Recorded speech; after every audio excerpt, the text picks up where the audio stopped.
The image of the first African-American ever elected U.S. president, holding hands with his wife and 2 young daughters, may have forever altered Americans' perceptions about who can win the White House.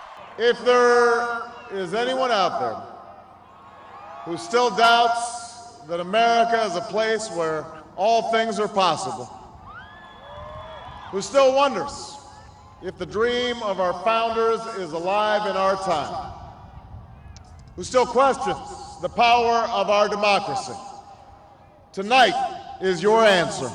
Americans give Obama high marks for parenting, even those who disagree with some of his policies. Perhaps more than any president, he has integrated his family life with his leadership of the country. And that's not an easy thing to do. Early on, Obama focused on bringing to justice Osama bin Laden, the al-Qaeda leader who had eluded former President George W. Bush.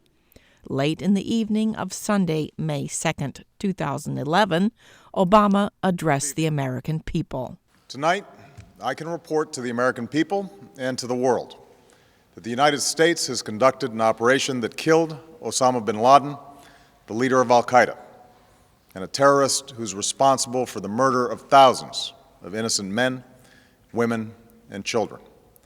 But that big victory was soon followed by the start of the deadly civil war in Syria. And on August 21, 2012, Obama issued a warning to Syrian President Bashar al-Assad that came back to haunt the U.S. leader. We cannot have a situation where chemical or biological weapons are falling into the hands of the wrong people.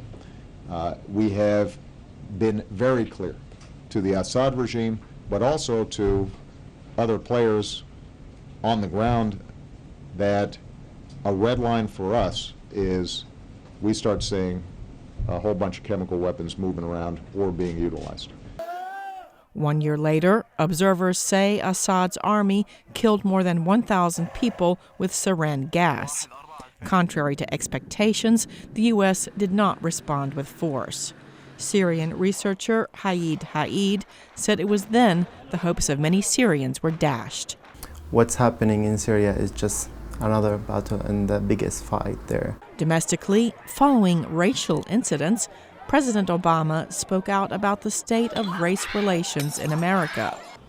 The massacre of 9 African Americans at a church Bible study group in June 2015 led the president to reflect about the grace shown by the victims' families who had forgiven the gunman. Amazing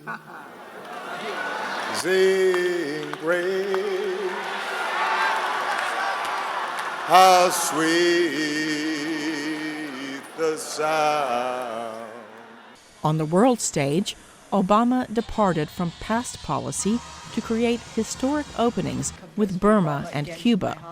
In Havana, he reached out directly to the Cuban people. Because in many ways, the United States and Cuba are like 2 brothers who've been estranged for many years, even as we share the same blood. The president seemed to relish the chance to interact with young people, like this group in Vietnam.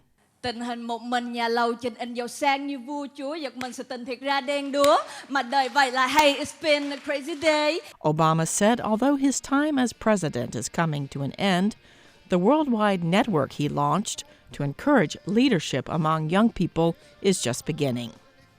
Cindy Saine, VOA News, the White House.